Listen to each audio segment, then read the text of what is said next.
বৃষ্টির দিনে একটি পছন্দের খাবার হচ্ছে ফুচকা, হালিম এবং চটপটি। তবে সবসময় তো বাহিরে গিয়ে খাওয়ার ওরকমের কোনো উপায় হয় না। দেখা যায় এখন খেতে ইচ্ছা করতেছে, তো রাত অনেক বাজে। তো তখন ঝটপট কিন্তু নিজেরাই তৈরি করে নেওয়া যায়, বা এখন খেতে ইচ্ছা করতেছে, প্রচুর পরিমাণে বৃষ্টি দেখা যায়। তো তখন আর যাওয়া সম্ভব হয় না। সেজন্য সবথেকে বেটার হয় কিন্তু বাসায় বসে বানিয়ে খেলে। আর বাসায় বসে বানিয়ে খেলে যে এরকমের তৃপ্তি সহকারে খাওয়া যায়, সেটা কিন্তু বাহিরে খেতে গেলে ওরকমের তৃপ্তি সহকারে খাওয়া যায় না। আপনি বাসায় বসে নিজের ইচ্ছা মতো আপনি এগুলো টেস্ট করতে পারবেন। তো আমি এখানে চটপটি রান্না করতেছি, আর এখানে কিন্তু চটপটির টকটা রেডি করেছি। আর টকের ভিতরে দিয়ে দিয়েছি কিছু চটপটি মশলা, আর সাথে একটু চিনি আর একটু লবণ দিয়ে দিয়েছি, যাতে একটু মিষ্টি মিষ্টি লাগে সেজন্য। সাথে এরকমের মরিচ টেলে নিয়েছিলাম, তো সেটা মিশিয়ে দিয়েছি। এই টকটা কিন্তু অনেক অনেক মজা হয়েছিল, একটু টক মিষ্টি ফ্লেভার থাকে, অসম্ভব ভালো লেগেছে। এখনই টক দেখে জিভে জল চলে এসেছে। আর এইদিকে আমার চটপটি কিন্তু প্রায় হয়ে গিয়েছে, তো একটু নেড়ে দিচ্ছি আর দেখার চেষ্টা করতেছি যে হচ্ছে কি না।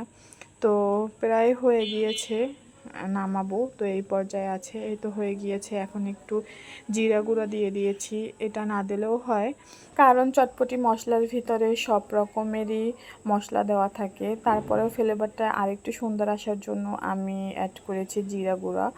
আর এখন মশলার সাথে খুব ভালোভাবে চটপটির যে ডালটা আছে ওটা মিশিয়ে দিচ্ছি। এখনই কিন্তু খেতে ইচ্ছা করতেছে। আর দোকানের মামাদের থেকে কিন্তু এই চটপটি অনেক অনেক বেশি মজার হয়েছিল, আপনারাও ট্রাই করতে পারেন। আর এইদিকে ফুচকা রেডি করেছি ভেজে, কতগুলো ফুচকা ভেজেছি। ফুচকা একটু বেশি করে ভেজেছি, কারণ তুবা তো আবার চটপটি খাবে না, ও ফুচকা খাবে। আর এইদিকে আমি ডিমটা এভাবে গ্রেট করে দিয়েছি, সাথে দিয়েছি পাতিল লেবুর যে খোসা সেটা, টক মিশিয়ে নিচ্ছি।